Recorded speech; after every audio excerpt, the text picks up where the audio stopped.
Hai, saya Mata Suharman. Hari ini kembali ke sesi Q&A dan saya akan memilih satu buah email untuk dibahas.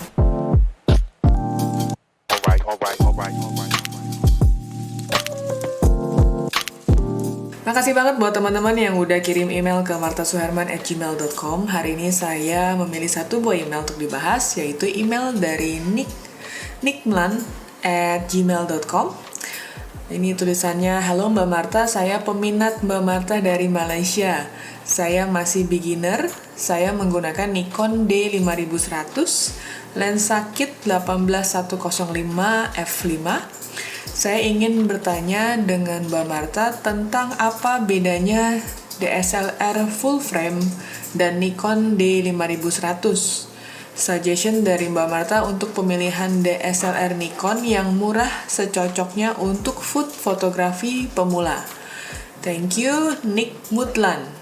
Nah, berangkat dari email ini, saya mau sharing yang kali ini adalah tips untuk memilih kamera dan lensa di tahun 2021.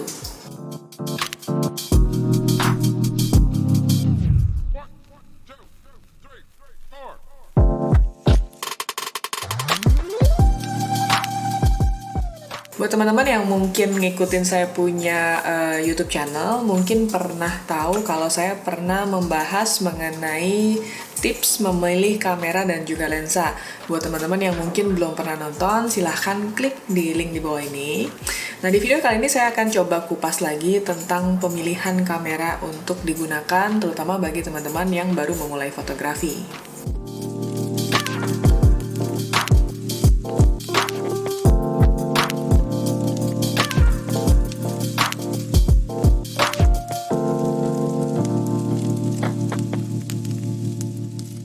Nah, tips memilih kamera dan lensa yang pertama adalah teman-teman sebaiknya melakukan survei atau analisa di beberapa situs-situs yang terkait dengan fotografi.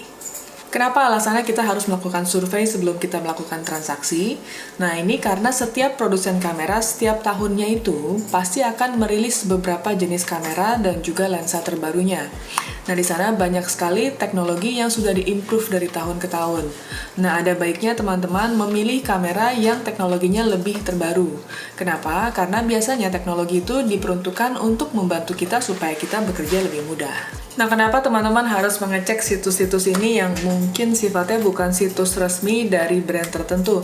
Karena kalau kita cek di brand tertentu itu, biasanya mereka hanya akan mengunggulkan kelebihan dari mereka sendiri. Nah, kalau kita cek di beberapa situs yang biasanya juga menjadi portal para user kamera ini, mereka biasanya akan sharing kelebihan dan kekurangannya, dan juga pengalaman mereka pada saat mereka menggunakan kamera ini. Jadi ini penting banget buat teman-teman supaya tahu apakah cocok dengan kebutuhan kita atau tidak.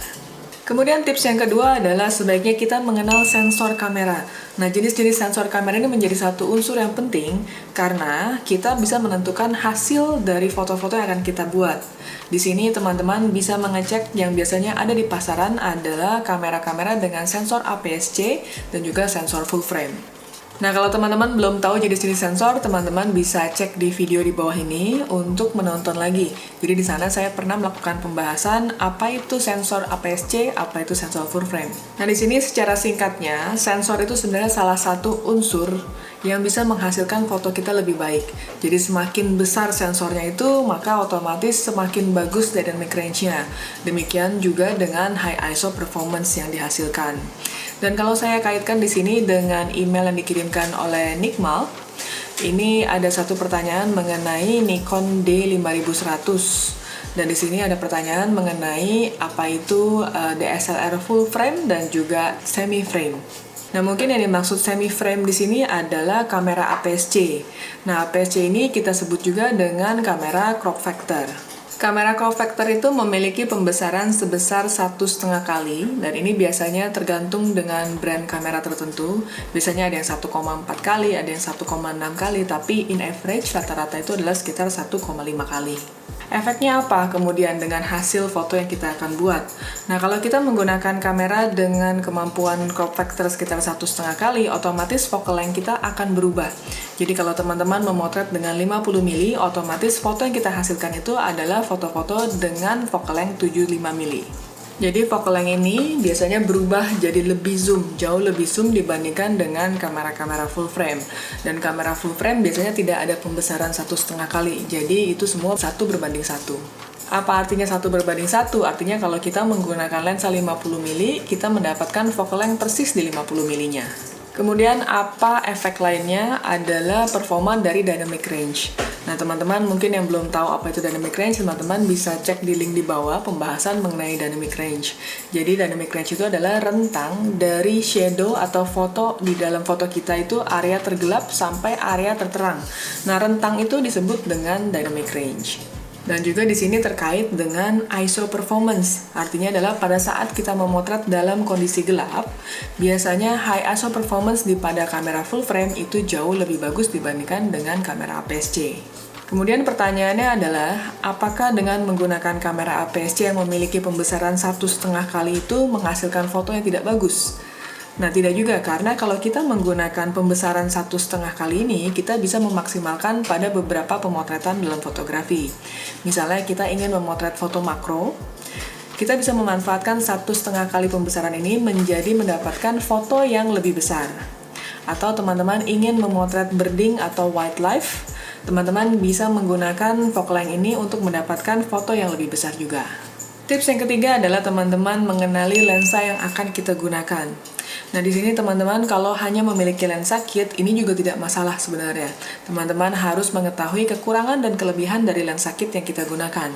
Nah, untuk penjelasan lebih detailnya, teman-teman bisa cek di link di bawah ini di video saya sebelumnya, cara untuk memaksimalkan lensa kit. Berdasarkan kemampuannya, lensa bisa dibagi menjadi dua, yaitu lensa zoom dan juga lensa fix. Nah, lensa zoom itu adalah lensa yang memiliki focal length yang bisa berubah-berubah, misalkan dari sekitar 18-105 seperti lensa kit yang digunakan, atau kita menggunakan lensa fix atau lensa prime yang hanya memiliki satu buah focal length. Kemudian apa kekurangan dan kelebihannya? Kalau kita menggunakan lensa prime, kelebihannya adalah dia memiliki aperture yang cukup besar.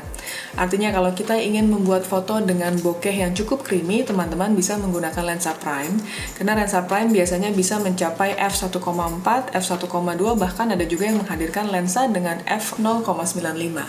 Kebalikannya dengan lensa kit atau lensa zoom, biasanya lensa zoom ini kita memiliki kefleksibelan, kemudahan. Pada saat kita memotret itu, kita tidak perlu bergerak terlalu banyak, tapi kita cukup dengan menggerakkan zoom in atau zoom out. Tips yang keempat adalah sebaiknya teman-teman mengetahui minat dari fotografinya itu sendiri. Setiap orang walaupun di awal pasti akan bingung kita akan memotret foto apa, tapi paling nggak ada 1 atau 2 interest yang kita tahu. Misalkan saya ingin foto-foto untuk kebutuhan liburan saya, atau saya ingin foto-foto ingin memotret anak saya, atau saya ingin foto-foto untuk kebutuhan foto makanan. Nah, di sini teman-teman bisa mempelajari lensa yang kita gunakan dan kamera apa yang paling pas. Kenapa kita wajib mengetahui interest kita di mana? Karena kamera itu tidak ada yang sempurna. Setiap kamera itu diciptakan dengan kebutuhan fotografer yang berbeda-beda. Maka daripada itu teman-teman harus tahu kebutuhan kita di mana. Karena kalau teman-teman melakukan investasi di kamera yang salah, pastinya akan merugikan investasi yang kita lakukan. Tips yang kelima adalah lakukan transaksi atau pembelian kamera dan lensa sesuai dengan budget yang kita miliki. Budget yang kita miliki bukan berarti seorang fotografer pemula harus memulai dari entry level. Ada kalanya beberapa pemula sudah mengetahui kebutuhannya di mana, sehingga dia bisa saja melakukan investasi di kamera semi-pro ataupun profesional. Tips ke-6, kalau tadi teman-teman sudah tahu jenis-jenis kamera dan jenis-jenis sensor kamera, nah ada baiknya teman-teman mengenali merek-merek kamera yang beredar di pasaran. Karena setiap kamera itu memiliki karakter yang berbeda-beda, maka ada baiknya teman-teman mengenali jenis-jenis karakter dan juga harga serta servis yang dilakukan. Tips yang ketujuh adalah mengenali bentuk atau ukuran dari kamera tersebut. Ini menjadi hal yang penting karena bagi teman-teman yang baru memulai fotografi, mungkin tidak sadar kalau penggunaan kamera dalam jangka waktu yang lama itu cukup melelahkan. Jadi ada kalanya beberapa orang yang ingin foto-foto untuk santai, maka membutuhkan kamera yang lebih kecil. Tapi bagi teman-teman yang mungkin tidak masalah dengan ukuran kamera, mereka tidak akan ada masalah dengan besarnya sebuah kamera dan juga beratnya sebuah kamera. Tips yang ke-8 adalah sebaiknya teman-teman mengetahui rilisnya sebuah kamera. Karena ada kalanya sebuah kamera sudah rilis lama sekali, mungkin bahkan lebih dari 5 tahun atau lebih dari 10 tahun, tapi mungkin masih terkenal sampai saat ini. Nah, kamera rilis yang sudah terlalu lama ini biasanya teknologinya sudah tertinggal jauh. Jadi ada baiknya teman-teman coba mengecek waktu rilisnya atau tanggal rilisnya kamera tersebut, sehingga kita bisa mendapatkan kamera dengan teknologi yang lebih baru. Tips yang ke-9 adalah ada baiknya teman-teman melakukan investasi hanya pada satu buah brand kamera. Kenapa? Karena investasinya ini cukup panjang kalau teman-teman melakukan investasi pada brand kamera bermacam-macam. Jadi teman-teman harus invest body kameranya dan juga lensanya. Nah, ini cukup memberatkan bagi fotografer pemula. Jadi ada baiknya kita memulai investasi itu pada satu brand kamera. Tips yang ke-10 ada baiknya teman-teman melakukan kunjungan pada toko-toko resmi yang memiliki kamera display. Jadi kamera-kamera ini teman-teman bisa coba dan melakukan pemotretan dengan membawa memory card. Nah, di memory card ini kita bisa menyimpan foto-foto dengan menggunakan file-file tersebut. Dan file tersebut kita bisa bawa pulang dan bisa kita evaluasi sebelum kita melakukan transaksi. Nah, pembahasan kali ini 10 tips memilih kamera dan juga lensa sudah selesai. Buat teman-teman yang ingin bertanya, silahkan email ke martasuherman@gmail.com. Siapa tahu nanti di video saya berikutnya adalah pertanyaan atau foto kamu yang akan saya bahas. Thank you for watching. Jangan lupa like, comment, subscribe, dan juga share.